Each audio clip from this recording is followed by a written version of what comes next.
Muito boa noite! Já está no ar o NSCV.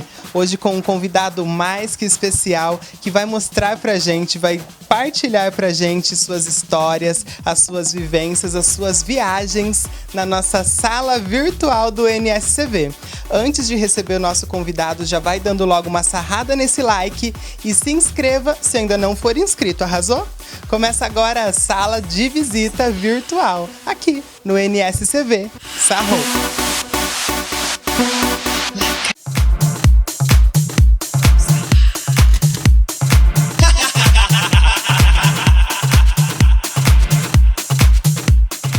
E o nosso convidado de hoje da sala virtual do NSCV é alguém muito especial, com uma inteligência, de dar invejas. E hoje vai partilhar um pouquinho das suas experiências, das suas vivências, como drag queen, como ator, como jornalista. Anselmo De Quero, tudo bem, meu amor? Olá, tudo bem? Tudo bem com vocês? Como estão? Tudo ótimo, que prazer. Da inteligência, gostei muito, viu? Ah, gostou? Mas é a mais pura verdade mesmo, é o que eu sinto. Oh, meu Deus. Mas essa experiência, essa essência, né, essa ânsia de aprendizado sempre existiu desde pequena, pela leitura? Ou não? Olha, sempre existiu. Desde muito pequeno eu sempre fui muito curioso. Eu acredito que o artista ele seja movido pela curiosidade, pelo interesse em querer fazer as coisas. E eu sempre fui bastante cara de pau, bastante interessado em fazer tudo. Então, nesse fazer tudo, eu fiz um pouquinho de leitura, sempre foi algo muito importante para mim e continua sendo. Aí fui atrás do teatro, ainda quando criança, praticava algum esporte, mas não é muito bem a minha praia, até é visível isso. Mas sempre fui motivado pela curiosidade, sim, por querer aprender sempre mais. E até hoje, né? Eu acho que esse lance de aprender ele não acaba, pelo contrário. A gente sempre, quando descobre algo novo, a gente quer buscar mais e torna-se uma roda, né? Não para, uma roda incessante de aprendizado que é muito importante, não só para a nossa área, mas para todas as áreas do conhecimento. E eu sempre falo que para a nossa área em específico é muito interessante porque o artista ele não pode parar de forma alguma. É verdade. E com quantos anos que você conseguiu ter, assim, entrar no mundo profissional? Qual foi a sua primeira profissão, por exemplo? Primeira profissão foi no rádio, né? Eu trabalhava numa rádio, eu era locutor de rádio, e essa foi a minha primeira profissão em carteira, inclusive. Depois disso, eu fui buscar aprendizado, buscar aprender mais sobre essa profissão, e o que acabou me levando para a faculdade de jornalismo. Na época, isso há alguns anos, a gente não tinha ainda, dentro da nossa área de comunicação, o curso de rádio e TV. Ele não era ainda aceito para que você pudesse trabalhar como repórter nas emissoras de rádio. Eu queria ser repórter na época. Então, isso, trabalhando em rádio, sempre foi aquilo que eu queria fazer, mas eu fui para o jornalismo porque era uma habilitação que era fundamental à época para poder trabalhar em rádio. Então, foi essa a minha primeira experiência profissional. Foi no rádio. Com quantos anos? Também continuei trabalhando em rádio. Isso foi lá com os meus... Eu me formei na faculdade com 21 anos. 21 anos? Isso, comecei a trabalhar em rádio com 17, 18 anos, logo que eu entrei na faculdade, e com 21 realmente já com o famoso MTB, eu consegui fazer aí, ampliar os meus horizontes na profissão, saí de Campinas, fui para São Paulo e depois não parei até hoje. E desde pequeno, assim, você teve essa fácil comunicação, então? Porque aí já o primeiro emprego já foi o jornalismo, né? Então, desde de criancinha já era tagarela. As pessoas dizem que eu nunca fui pequeno, né? Com 2 metros de altura, eu nunca fui pequeno. Mas desde a criança eu sempre fui por essa área. Na escola, por exemplo, o que me chamava a atenção, sempre me chamou a atenção, foram as aulas dos cursos de humanas, né? Então, eu pegava a língua portuguesa, na época, estudos sociais, educação artística, eram as matérias que eu sempre ia melhor.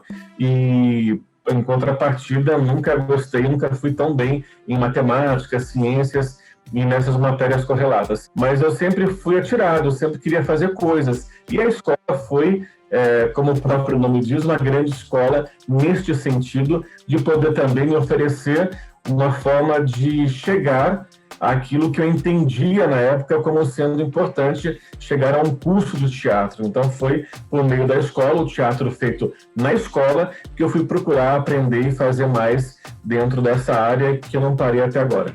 Falando já nessa parte teatral, né? Como surgiu a Lala Chernobyl? Gente, quem conhece, quem vê essa imagem do Anselmo, não imagina que existe uma grande mulher por trás de toda essa aparência. Essa aí fica bonita pra caramba, né? E fica muito gata, fica uma mulher muito sensual. Oh, meu Deus. Sim, foi por acaso. Na verdade, na época, eu estava num grupo universitário de teatro, lá em Piracicaba, e a gente apresentava um espetáculo chamado O Avarento, de Molière. E no Avarento eu fazia a Frosina, que era uma francesa, né, interesseira, interessada no dinheiro e queria se aproximar do personagem principal. Na época, ela usava um vestido de época, usava um cabelo todo de bolo, sabe? Aquela coisa toda trabalhada. E eu me lembro que um amigo... Quase isso, né? Eu não consigo fazer mais isso hoje. Mas eu me lembro que na época que um amigo tinha uma boate americana e ele me convidou para apresentar. E eu tinha um grande preconceito com isso, né? Há 20 anos, você não era bem visto fazendo o que a gente faz ainda hoje nos palcos. Então, se hoje é complicado, você imagina há 20 anos. E naquela época eu pensei, olha, eu não vou fazer isso porque eu faço teatro, né? Eu sou um ator. Até as pessoas que faziam teatro na época eram contra fazer qualquer coisa em boate porque você estava denigrindo a imagem do artista. Você não podia fazer nada em boate. E eu também não queria fazer. Até que ele me apresentou o cachê que seria pago naquela ocasião. Não que eu precisasse de dinheiro na época, não. Mas, enfim, o cachê foi especial, porque eu passei a receber, trabalhando um dia na noite, o que eu recebia no mês trabalhando como repórter. Então, claro que eu comecei a fazer bastante isso, e foi muito importante, porque eu consegui não só ajudar os meus pais, que me ajudavam pagando a faculdade, mas também para conseguir aquilo que eu precisava, né, conseguir fazer outros cursos, enfim. Então, a Lala Chernobyl, essa personagem que não podia ser a Frosina, ela ganhou outro nome, Lala Chernobyl, foi para a boate, ainda com as roupas do teatro, e com o tempo, a personagem ela foi se adaptando para chegar o mais próximo possível daquilo que seria ideal para trabalhar em boate naquela época. E quando eu falo naquela época, é porque, na minha opinião, o artista ele era muito mais bem valorizado do que é hoje, principalmente na questão do cachê. Mas quando você iniciou, então, a Lala Chernobyl foi um presentão, assim. Quando você iniciou, não existiu o nome. Por que Lala Chernobyl, afinal? No começo era só Lala. Era só Lala. Tinha que inventar alguma coisa, né? Faltou criatividade na época, né? E aí eu pensei, no meio desse processo todo, eu ainda fazia Lala meio que escondido do pessoal do teatro. Até que chegou uma época em que eu tinha que sair do teatro com a roupa da Frosina para me transformar automaticamente na Lala. Principalmente aos sábados e domingos, quando era o nosso forte. Aí por que o Chernobyl? Numa das ocasiões, um outro artista tinha o nome de Laila. Para não Lala com Laila, que ninguém entendia nada, perguntaram, cria aí um sobrenome. E naquele dia, vendo um jornal de TV, aparece a manchete, nova tragédia em Chernobyl. Passado que é por causa disso mesmo. É por causa disso mesmo.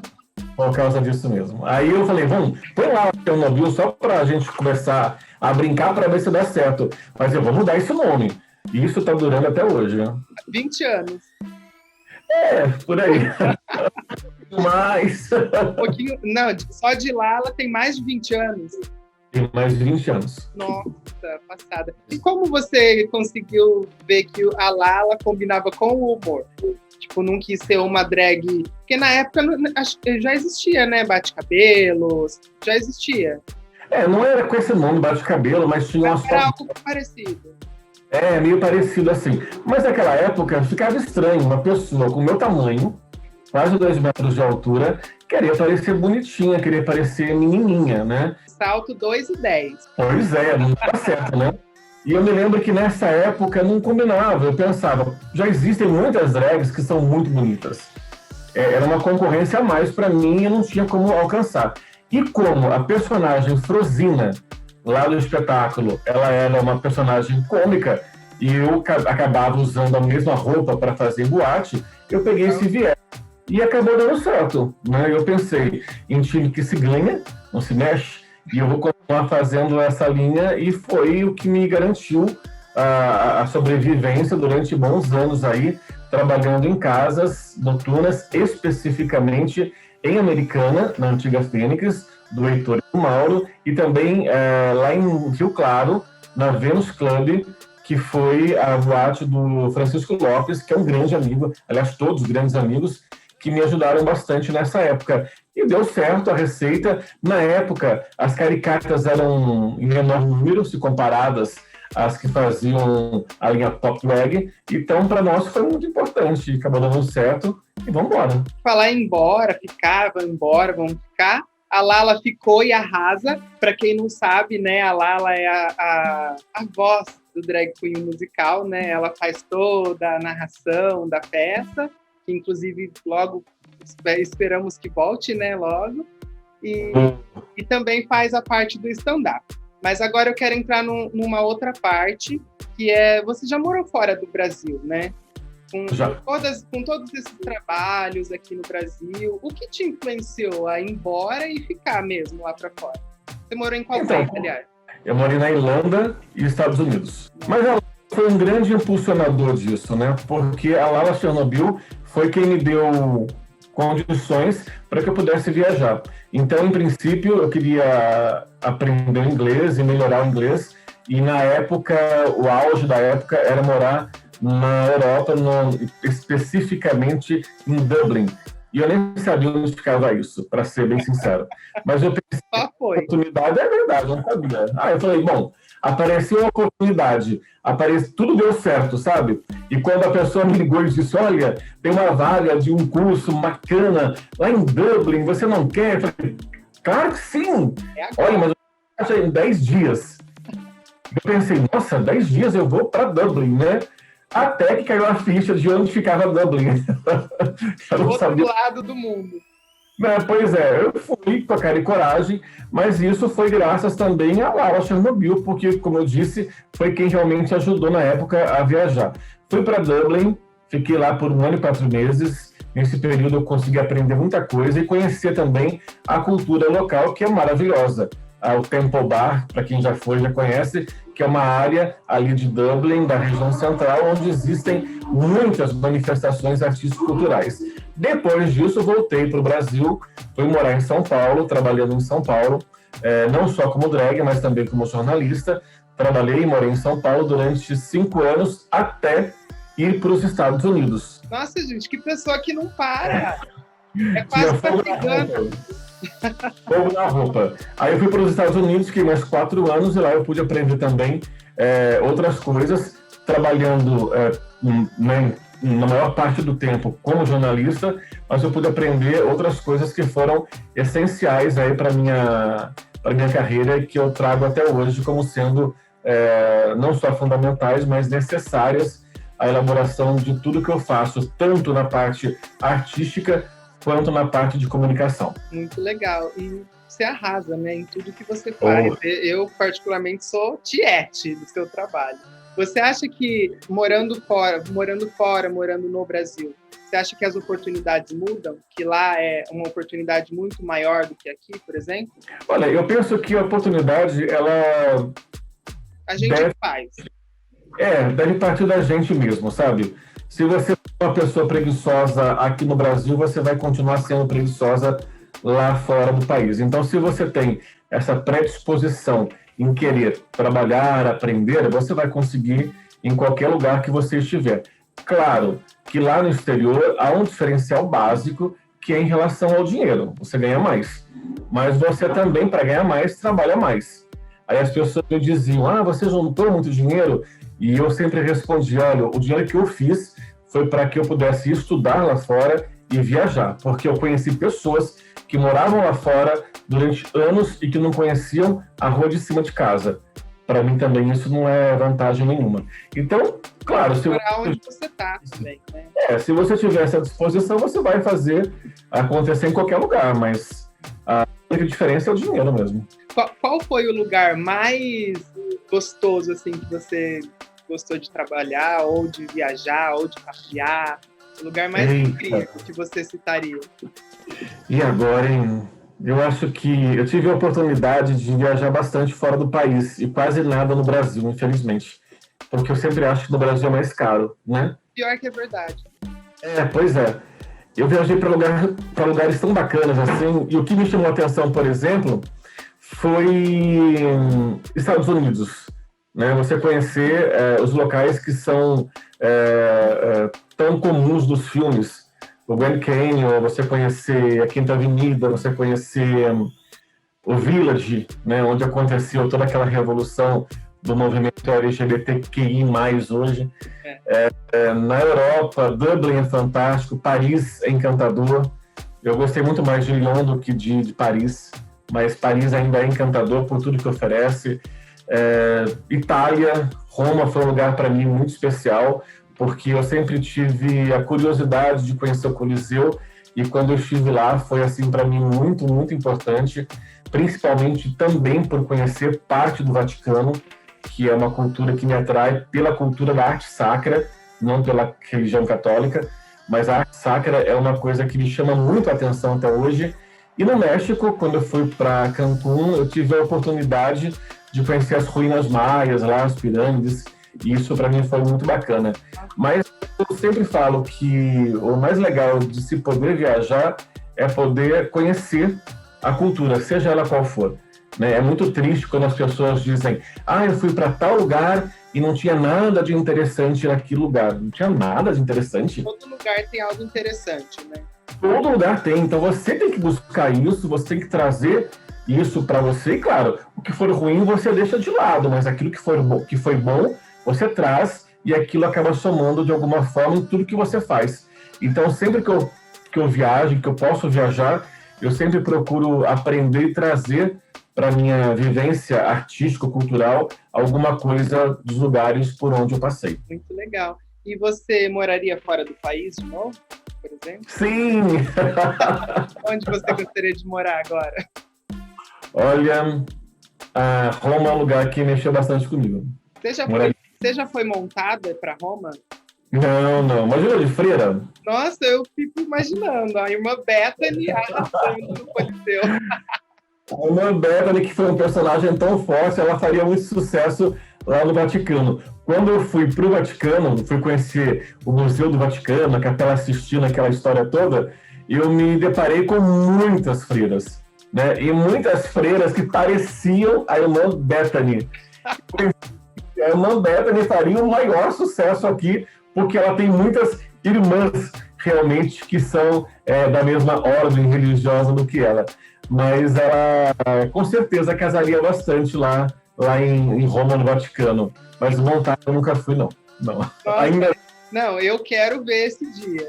Esse dia a gente vai fazer até uma live, porque acho que eu não vou conseguir estar junto, né, gente? Roma, não é ali. Vai junto sim, com todo mundo. Das atividades que você atua atualmente, né? Jornalista, ator, diretor, radialista. Qual dessas profissões? Escritor, é muita coisa, é mais do que meus dedos podem contar. Oh, meu Deus. Qual dessas mais te agrada, assim, que você tira, você coloca em mente essa profissão, nasceu para mim, eu nasci para ela, aliás. Olha, as atividades da área artística realmente são mais especiais para mim e elas representam a minha fuga, né? É o meu momento de prazer. É quando eu consigo realmente me desligar do mundo, do que está acontecendo no mundo, para poder me dedicar a algo que seja realmente bastante prazeroso para mim. Eu estava comentando, inclusive, com um amigo hoje sobre os ensaios que a gente tem realizado para o espetáculo da Elise. Depois a gente fala sobre isso. Elise. Mas a gente, por exemplo, se reúne durante um dia na semana geralmente o sábado ou o domingo, e a gente fica, às vezes, por 5, 6, 7 horas, ensaiando, conversando, e a gente não percebe o tempo passar. É tão bacana, tão prazeroso e tão importante estar fazendo o que você quer com pessoas que sejam realmente especiais, que você não percebe o tempo passar. E quando você está numa situação que você trabalha, porque você precisa trabalhar, que você precisa produzir para conseguir o seu dinheiro no fim do mês, a questão é outra, né? As horas são mais demoradas. Não que seja ruim, eu trabalho como jornalista, gosto muito do que eu faço como jornalista, mas o meu prazer realmente está na área artística, onde eu posso realmente desenvolver aquilo que eu entendo como sendo criativo a partir do trabalho que eu faço. Então, claro, a área cultural para mim é a minha fuga, né? A grande paixão, né? A minha droga de paixão. Olha que maravilha essa novidade que chegou no mercado. São os maravilhosos perfumes artesanais da RV Parfum. As fragrâncias são inspiradas em nacionais e importados, e todos os perfumes têm acima de 25% de essência, então o aroma dura por muito mais tempo. Agora me diga, qual a sua fragrância predileta? É só encomendar na RV Parfum. Reviva cada momento bom!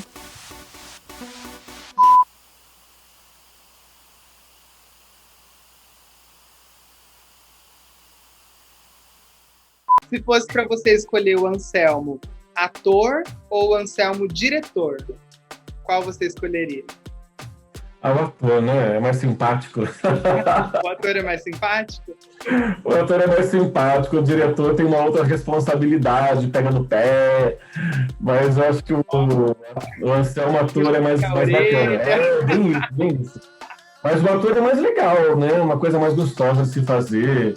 Eu prefiro 1000 vezes estar em cena do que dirigir uma cena, por exemplo. É muito mais gostoso. Perde mais. Pois é. E não estou nada agora. Só dirigindo. Então, conta um pouquinho pra gente sobre as suas criações, você como escritor, quantas peças você já criou, o que tem por vir ainda, pode contar ou não? Eita, eu escrevi para teatro 7 textos. Destes 7 textos, o que está agora na pauta é uma história para Elise, um espetáculo que fala sobre, pois é, com a participação de Natasha Sahar. Tá, querida. Tá, querida. Kate Dias e também a Lara Oliver e o Vinícius Silva na produção. O que a gente faz? O espetáculo, ele retrata a violência policial que ou que era geralmente comum, ainda é um pouco comum, contra artistas que trabalham na noite. Artistas que são drag queens, são transformistas e que acabam sendo vítimas e de uma forma muito ruim, porque esses artistas, eles ou elas são agredidos, eram agredidos ou são agredidos e nada acontecia com as pessoas que faziam isso.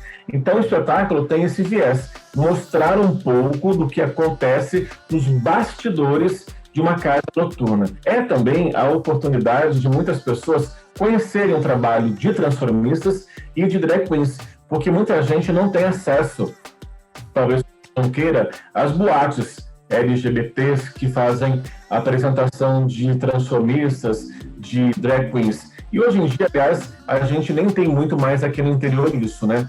Foi comum no passado, mas hoje você tem uma outra casa que ainda oferece isso.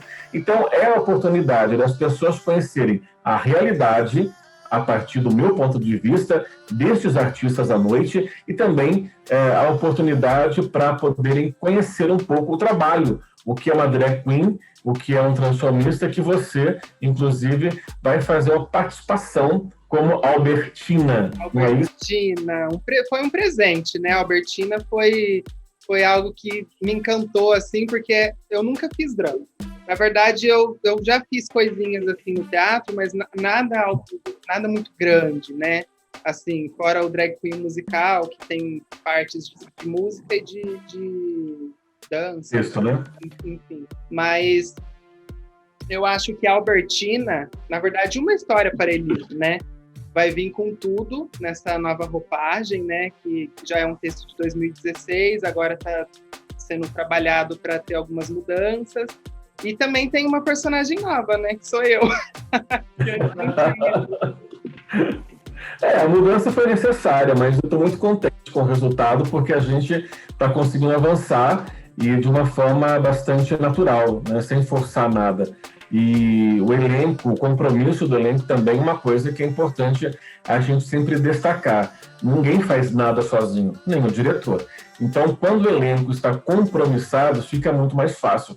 E esse compromisso tem sido demonstrado desde o início, que a gente, lá atrás, optou por retomar essa história que já foi apresentada, como você disse, em 2016, mas agora vem com uma nova roupagem, inclusive com um elenco diferenciado, com personagens, melhor dizendo, diferenciados. A Albertina, ela surge agora no espetáculo, que na primeira versão foi com 2 atores, e agora estão 3 fazendo esse espetáculo. E temos, depois, também, aí já não podemos falar muito, mas a história das religiosas que voltarão à cena com outras patifarias.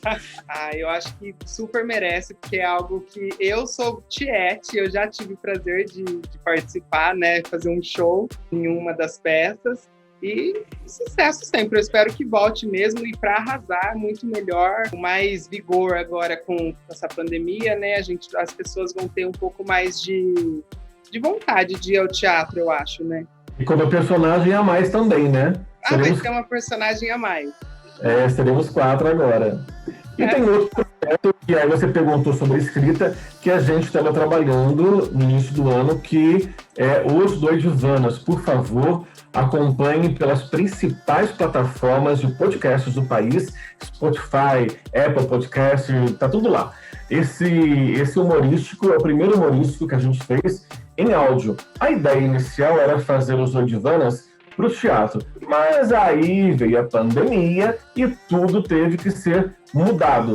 A gente então decidiu pegar o texto que estava quase pronto para fazer o espetáculo e transformar em episódios, pequenos bloquinhos, para que a gente pudesse apresentar pelos podcasts, pelas plataformas de podcasts. Já está aparecendo no vídeo aí. Está aparecendo aqui no vídeo, para quem quiser adora essa acompanhar. Parte. Já está aparecendo. Já está aparecendo. Já está aparecendo no vídeo aí os nossos canais, para que possa acompanhar Os Doidivanas. A ideia é que Os Doidivanas também cheguem ao teatro a partir do ano que vem. Para este ano, então, estamos trabalhando uma história para Luz, que a estreia é prevista para dezembro, e a gente quer, além de apresentar o espetáculo, abrir uma discussão após o espetáculo, logo após o espetáculo, para que as pessoas que estiverem assistindo possam também relatar suas experiências, apontar suas críticas, que é muito importante, as sugestões que são bem-vindas. Enfim, a gente quer fazer o teatro e quer apresentar depois essa roda viva, para que as pessoas possam conversar sobre o tema sugerido. Porque eu acredito também, Natasha, que a gente não faça teatro só por fazer teatro. Ele tem que ter esse motivo por trás, essa provocação, senão não haveria de ser.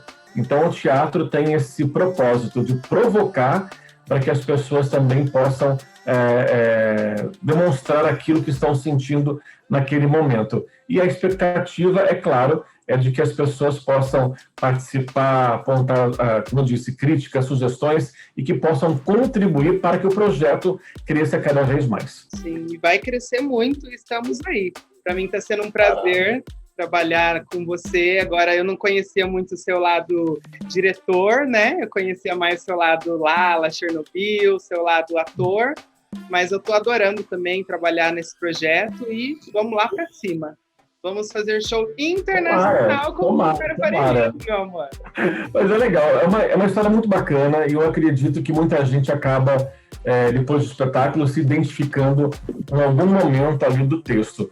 A experiência que nós tivemos no passado, ela foi bem interessante, mas eu aposto que nessa a gente consiga avançar mais, principalmente nessa questão de poder dividir com as pessoas tudo aquilo que a gente entende como sendo necessário e sendo importante a partir da vivência de cada um dentro do espetáculo. Isso mesmo. Agora eu queria que você falasse para mim, você como escritor, né? De onde você tira tanta inspiração para escrever? Eita, a gente está no Brasil. A gente trata tudo de fatos reais, né, hoje, praticamente. O Brasil tá pronto. O Brasil é uma coisa absurda nesse sentido. Mas eu acredito que a inspiração, ela ocorra do dia a dia, né? Como exemplo, os doidivanas. O que são os doidivanas, né? As extravagâncias de um casal de meia idade que mora num bairro qualquer, de uma cidade qualquer do país. São situações que a gente acaba ou vivenciando ou sabendo por meio de familiares ou de amigos. Então, eu acho que a principal fonte de inspiração para o artista, e não estou falando só para o escritor, seja realmente a observação, né? Quando você passa a observar tudo aquilo que está ao seu lado, você consegue encontrar elementos que possam contribuir para aquilo que você pretende fazer. Claro, dentro dessa observação, você também encontra muita coisa ruim que você precisa e deve dispensar. Mas se aquilo, de alguma forma, mexe com você, você pode e deve retratar. Então, a gente acaba retratando, dentro dos doidivanas, um pouco dessa situação vivida por pessoas que já são aposentadas. Da meia-idade. Um casal de meia-idade já aposentado, e esse casal já aposentado passa por diversas situações. Primeiro, porque eles são aposentados. Segundo, porque eles são de classe média baixa. Terceiro, porque eles não têm acesso a todo tipo de informação e a todas as facilidades que os mais jovens têm em obter informações. Não que estas informações sejam importantes ou confiáveis, mas tem mais facilidade. Então, enfim, voltando à questão, da observação, né? Eu, quando trabalhava como professor, eu adorava, dentro da disciplina de artes, trabalhar observação com os alunos. Uma vez, eu coloquei 10 alunos em volta da mesma árvore. E a ideia era que cada um fizesse um desenho da árvore. Aí o aluno questionou, mas por que nós faremos um mesmo desenho da mesma árvore? Engano, nenhum deles fez o mesmo desenho, porque a árvore nunca é igual a partir de 10 olhares diferentes, de 10 locais diferentes. Nossa. Então, a pessoa ali que observou, por exemplo, que no caule da árvore tinha lá um bichinho, o outro observou que a folha estava seca. Ou seja, cada um dentro desse processo, cada um na sociedade, passa a observar de uma forma. E essa observação, volto a dizer, é fundamental para o processo de criação artística, seja ele qual for. Bom, nossa, é uma visão muito boa, né? Tipo, nada é igual, né? Todo mundo tem uma visão diferente da vida, de tudo. É um ótimo exercício mesmo. Você pede, por exemplo, num grupo de 5 pessoas, para que uma dessas 5 pessoas aponte as qualidades de outra. Ela vai apontar 10 qualidades.